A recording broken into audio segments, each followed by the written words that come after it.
ya para poder hablar de nuestro tema del día acerca del bullying y la situación que se vive en las diferentes escuelas en el país. En esta oportunidad vamos a saludar a Andrea Herrera, lo tenemos en un contacto telefónico para poder hablar precisamente de esta situación desde su experiencia propia. Andrea, mil gracias por atendernos en este contacto. Bienvenida al programa. Contanos, estábamos leyendo a través de las redes sociales que vos fuiste víctima del bullying hace años atrás. Hola, buenos días, ¿cómo estás? Bueno, feliz de poder compartir con ustedes esta experiencia que es muy actual y que, bueno, se merece una gran importancia, ¿no? Como hablar del daño que puede causar, de las repercusiones que puede tener en el futuro.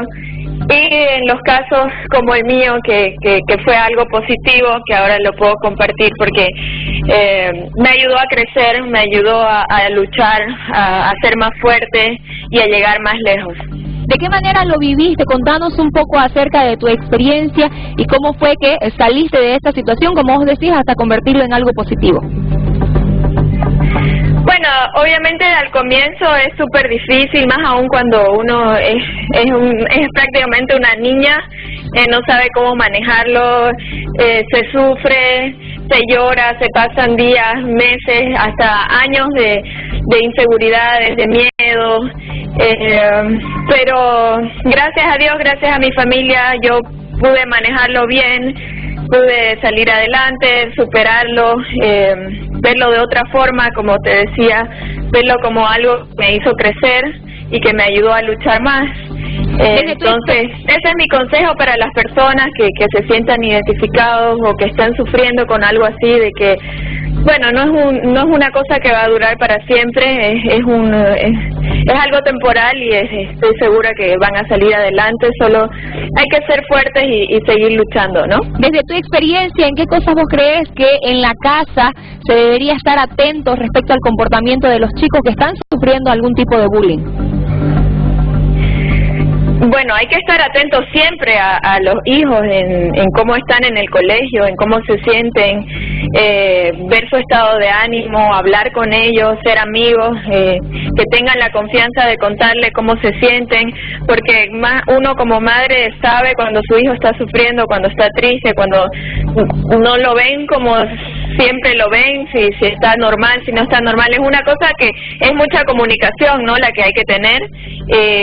Yo, gracias a Dios, siempre tuve buena con mis padres, entonces les contaba todo, les decía todo y ellos me daban la fuerza que yo necesitaba para seguir. Muchísimas gracias, Andrea, por acompañarnos en este tema tan importante. Como vos lo decías, es muy actual, se sufre, ¿no es cierto?, en diferentes instituciones educativas y en general, en el día a día, entonces hay que prestar atención. Gracias, Andrea, ya nos vemos. Andrea, gracias, ¿para cuándo te venís? ¿Vas a estar presente en la feria? Sí, voy a estar trabajando en el stand de Nissan y voy a estar por allá como 2 días antes de la feria, el 16 ya llego. Perfecto, vamos a estar esperándote entonces. Muchísimas gracias. Gracias, Desiree. Un beso. Ya nos vemos.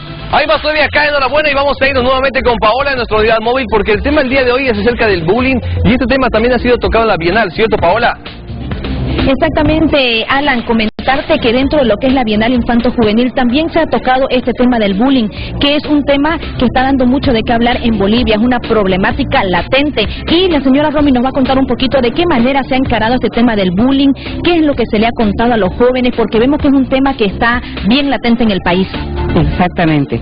A ver, lo primero para nosotros es constatar en la visita a los colegios, las entrevistas a los estudiantes, es constatar de que el bullying está instalado. Todos hablan del bullying en los colegios, cuando se les preguntan dicen el bullying es esto, A, B, C, D. Pero ¿qué es lo que pasa? ¿No? Lo que hemos constatado, de que realmente está el bullying internalizado en los chicos. Las formas de relacionarse son ya con una carga de violencia. El saludo entre ellos tiene una carga de violencia. Entonces el bullying, pese a que es identificado como una forma de violencia entre los propios chicos, sin embargo no lo están todavía asimilando como un maltrato, como una forma violenta de expresión. Entonces, ¿qué es lo que tenemos que hacer a través de la Bienal? Es con ellos tratar de que ellos identifiquen de qué es una forma agresiva, de que el bullying se manifiesta a través de las formas de comunicación y de que esta violencia contra el otro, contra el compañero o la compañera, es una forma que ellos tienen que comenzar a desterrar, porque las formas, como les comento, ellos las ven como comunes, como normales, las formas de relacionamiento, ven como normal ponerle apelativos al uno al otro, lo ven totalmente normal. Entonces lo primero que tenemos que hacer es, a través de la Bienal, a través de los espacios que tenemos, identificar con ellos de que estas formas de violencia también contraen una forma de maltrato y de agresividad. Entonces, en esta Bienal se están presentando aproximadamente 5 proyectos que tienen que ver con el bullying y lo que los estudiantes van a hacer en sus colegios para disminuir estas formas violentas de expresión y de relacionamiento. Son propuestas muy interesantes que las están haciendo a través de diferentes expresiones artísticas, no solamente a través de la Expo Joven. Están tocando el tema de bullying a través de la pintura, del dibujo, a través de los audiovisuales que vamos a presentar, a través de diferentes actividades que tenemos en la Bienal en esta oportunidad. Entonces la Bienal, reiterar, es un espacio formativo a través del arte y las expresiones socioculturales. A través de la Bienal los chicos tienen una oportunidad de expresar el problema y de la propuesta, que es lo más importante, porque no queremos seguir hablando de los problemas y los problemas que todos conocemos, sino queremos propuestas. ¿Qué van a hacer ellos? ¿Cuál es la responsabilidad de ellos para encarar ese tipo de problemáticas? Y tiene que partir de ellos, no de los adultos. Nosotros estamos cansados de decir que la cultura adultocéntrica con que tratamos a los niños, a los adolescentes, no nos permite dejarlos formarse, dejarlos aportar. Entonces tenemos que entender que es una corresponsabilidad darles a ellos la oportunidad de decirnos qué hacer. Muchísimas gracias por toda la información, señora Romy. Alan, de esta forma también hemos querido hablar un poquito sobre este tema que está latente en Bolivia. Gracias, Paola, importantísimo el aporte. Entonces, y la gente igual puede participar mediante nuestras redes sociales, tenemos el Facebook y también el número de WhatsApp. Estamos listos para poder hablar de nuestro tema del día acerca del bullying en los colegios, la situación actual, real, que se vive en las diferentes instituciones educativas. El profesor Álvaro Puente nos acompaña en esta oportunidad para ayudarnos a entender un poco acerca de esta situación. Bienvenido y gracias por estar con nosotros. Un gusto estar contigo, Desiree, y un gusto estar en este canal. Continuamos, profesor, a lo que yo le preguntaba. Bueno, primero, antes, siempre ha existido agresión, siempre entre las relaciones entre personas y entre niños tienen una parte de cordialidad y una parte de lucha. Normal, no tiene nada de malo. El chico no le podemos hacer un mundo, como decíamos, de fanales, que nadie le diga nada, que el pobre que va a tener trauma, no. Necesita en la vida aprender a luchar y ver que hay dificultades, claro, y ver que hay gente que no te ama, evidente, y que no te trata bien, evidente, y tiene que aprender a superar eso. Pero ahora las relaciones en nuestras sociedades son mucho más duras, son más crueles, y hay chicos que sufren agresiones que ya es bullying cuando son masivas y superiores a la capacidad de sobresalir y de defenderse uno mismo. Por ejemplo, un chico en que todos lo pegan, o en que todos le hacen, les rompen los útiles, o les rompen la tarea, o que se burla todo el curso, que lo obligan a pelear, son cosas que superan. Y el problema es cuando el chico ya no puede acceder a esa sociedad tranquilo, va angustiado, porque es una tortura estar en medio de ese grupo. Eso es lo grave. ¿Qué es lo que ha pasado? ¿Por qué ese cambio? ¿Por qué ese deseo precisamente de o ser un líder que oprima al compañero, o ser el que sigue a ese líder para hacer y seguir haciendo daño? ¿Qué es lo que está pasando? Que han cambiado nuestras relaciones. Antes el papá era una autoridad terrible, le teníamos pánico, y así ha ido cambiando mil cosas. Ahora le puedes gritar al policía. Ha cambiado todo. El profesor era sagrado, y entonces todas las costumbres sociales han ido cambiando poco a poco, y entonces esa agresividad que siempre ha habido y siempre va a haber entre las personas como que ha superado sus límites, ha saltado las cercas, y los profesores, en vez de ocupar ese espacio, como que se repliegan. Y entonces el profesor atiende el aula y afuera los chicos que se las arreglen. No me metan en sus chiveríos, les dicen a los chicos, y el chico tiene que arreglárselas solo. Y esa soledad hace que sea más indefenso. ¿Qué acciones se deberían tomar? ¿Cuál sería una solución efectiva para poder calmar esta situación y que se viva de otra forma? Primero, podríamos decir, los padres de familia no están a nuestro alcance. La escuela tiene que asumir la responsabilidad de que en su espacio los chicos no son torturados. Que hay agresiones, que hay uno que no lo quiere y hay uno que se ríe, no pasa nada. Pero son esas circunstancias normales, son el punto en el cual se educa. Y el profesor pone límites, no se hace daño a otro, nos respetamos todos, todos somos hermanos, a todos nos saltan las lágrimas cuando hay algo, que el chico aprenda que el otro es igual que él, no solo igual que él en sentimientos, también en derechos y en ilusiones y tal.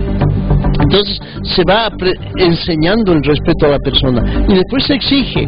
El profesor no puede decir no me metan en sus chiveríos. Él es el responsable de educarlos para la vida, no llena cabezas, forma personas. Entonces tiene que ocuparse de eso. Y los chicos, no sabes, tú conoces, estuvimos en un colegio en el que teníamos chicos con serias dificultades. Sí. Era enternecedor cómo el curso los asumía y los cuidaba. El chico es capaz de tratos bellos y hasta de heroísmos. Y había de todo, ¿no? De todo, con diferentes estilos de peinados, vestimenta, formas, de todo. Y hay chicos con dificultades que son antipáticos precisamente porque no miden sus reacciones. Y los demás los cuidaban, los protegían. Lo que quiere decir que el chico sí puede ser parte del cambio, puede cuidar a sus compañeros. Por lo tanto, eduquémoslos así, eduquemos para eso, porque dirección y colegios actualmente no se mueven si no hay una autoridad. El miedo al juez, me van a denunciar, va a salir el nombre del colegio en el canal, ahí sí empiezan a actuar. Si no, que los maten. No es eso educar, ¿no es cierto? Pero, y también es un trabajo sí en conjunto. Usted decía, ¿no? Los profesores deciden mantenerse aislados de esta situación, pero ¿qué pasa con el otro lado? Los padres, hay padres que definitivamente no, a mi hijo no lo van a tocar en el colegio, nada, porque soy yo el que lo voy a educar. ¿Qué ha cambiado también en la mentalidad de los padres para poderse, en lugar de tener a un aliado con el profesor, tenerlo en contra, o tenerlo de enemigo y ser un aliado con el hijo nomás? Exacto, y primero, pelean nuestros hijos y los papás nos odiamos y hacemos un escándalo. Cuando nos damos la vuelta, los hijos ya han pasado, están de amigos y jugando, y nosotros hemos quedado resentidos para un año. No entendemos bien lo que pasa entre los niños y tenemos que entenderlo y actuar en eso. Los padres, hay papás que ponen a su hijo en clases de karate para que pueda sacarle la mugre al compañero cuando lo agredan. No es esa la solución, hay que enseñarlos a convivir. Tienen que ser capaces de defenderse, evidente, pero no puede ser que fomentemos que es la ley del más fuerte. Claro. Del más bestia, no. Entonces el papá puede actuar, pero el papá tiene que formar personas también. Sus hijos tienen que ser capaces de tener los mejores amigos. Permítame, profesor, por favor, hay gente que nos ha estado enviando mensajes respecto a este tema. Alan. Vamos a ver qué está pidiendo la gente. Tenemos mensajes de WhatsApp. Vamos a empezar a leer. Atención, dice: el bullying es un acto de vandalismo que puede destrozar la vida de un niño. Buen día, desde Pando. A mí me hicieron bullying desde que era muy joven y me costó recuperar. Cárcel para la gente que hace bullying, dicen por ahí. El bullying destruye vidas y es muy difícil recuperarlas.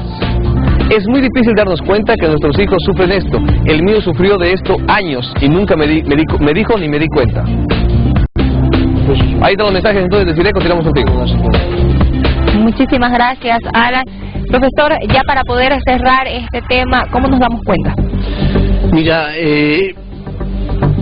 te decía, primero, que haya agresiones, que haya problemas, no es malo. El chico tiene que aprender a superarlas. Pero lo grave es cuando son superiores a nuestras posibilidades de defenderlo.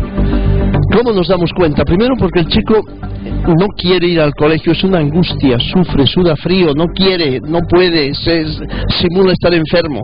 Puede ser porque no ha hecho la tarea, pero hay que ver por qué es, si es por la angustia que supone enfrentarse a un compañero, a un curso, a un grupo, algo así. Les hacen barbaridades, torturas como en la cárcel.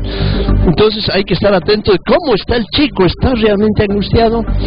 Hay que detectar por qué está angustiado. Puede ser porque le cuesta mucho matemáticas. Bueno, póngale remedio a eso, pero si es porque le cuesta mucho enfrentarse a gente, póngale remedio a eso.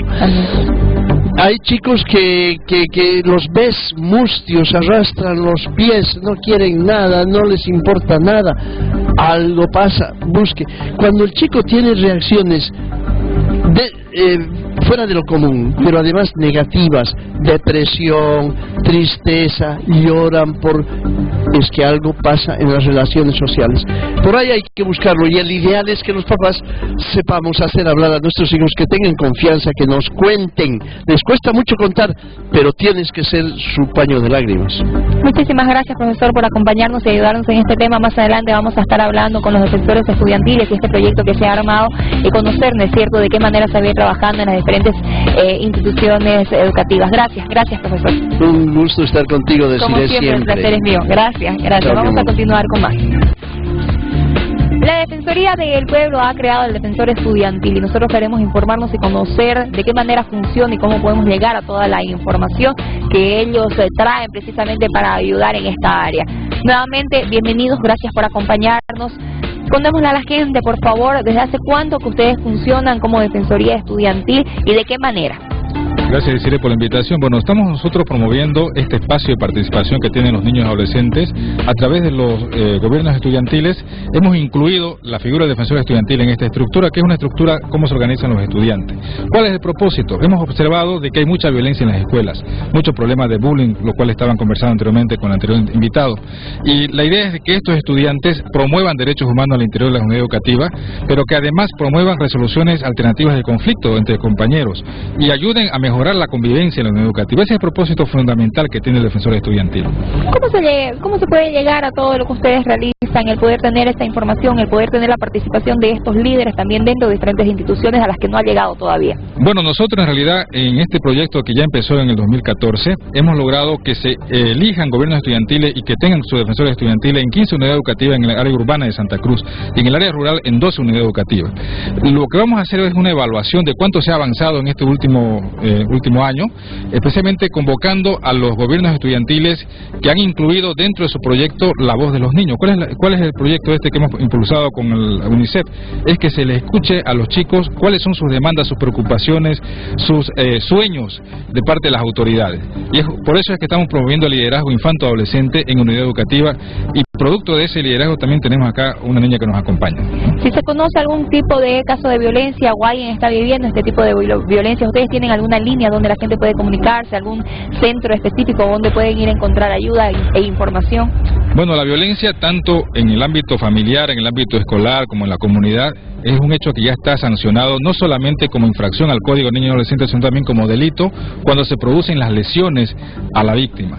Lo que nosotros estamos haciendo es justamente empoderando a los niños y adolescentes que tienen obviamente estos gobiernos estudiantiles para que ellos aprendan a reconocer estas situaciones y nos comuniquen a las instancias protectoras de derechos humanos, como son las Defensorías de Niñez y Adolescencia en los municipios y la Defensoría del Pueblo a nivel departamental, para que nosotros podamos intervenir y ver la forma, digamos, de restituir el derecho vulnerado o de que se sancione al agresor. Perfecto. Coméntame cómo funciona, cuál es la labor que ustedes realizan como líderes estudiantiles.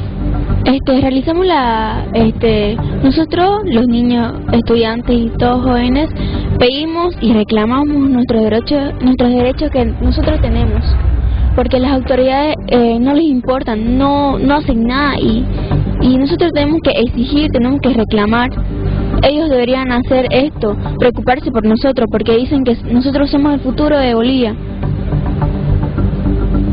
Y en el caso específico de lo que sucede con el bullying dentro de las escuelas, ¿cómo funcionan ustedes? ¿Cómo reaccionan a este tipo? ¿Qué tipo de proyectos tienen precisamente para poder encarar esta situación dentro de las escuelas? Ustedes como líderes. Nosotros ayudamos, digamos, y informamos a los más grandes y decimos lo que pasa, lo que nos sucede, porque no hay que quedarnos callados, hay que decir las cosas. Estos líderes estudiantiles están preparados para poder atender este tipo de situaciones. Sí, nosotros en realidad les hemos estado dando alguna formación, fortalecimiento en cuanto a sus capacidades de reconocer cuando se les vulneran derechos, de tal manera que ellos puedan visibilizar los mismos y además poner en conocimiento de las instancias públicas. Claro. ¿Cuáles son las instancias públicas? Evidentemente, la Defensoría de la Niñez y el Defensor del Pueblo.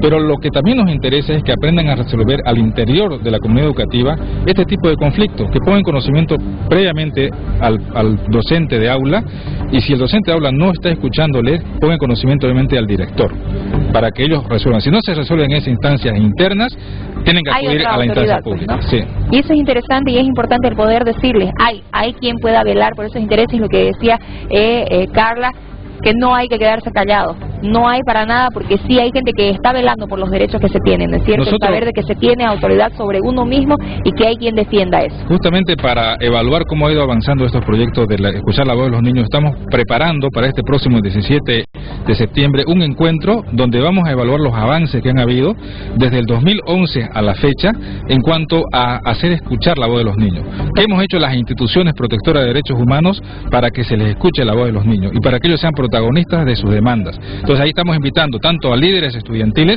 como también a las autoridades que tienen que ver con garantizar las políticas públicas de protección a los derechos de la niñez y adolescencia. Muchísimas gracias por acompañarnos e informarnos acerca de la labor que ustedes realizan. Gracias, de verdad. Gracias, Carla, por estar con nosotros. Gracias por este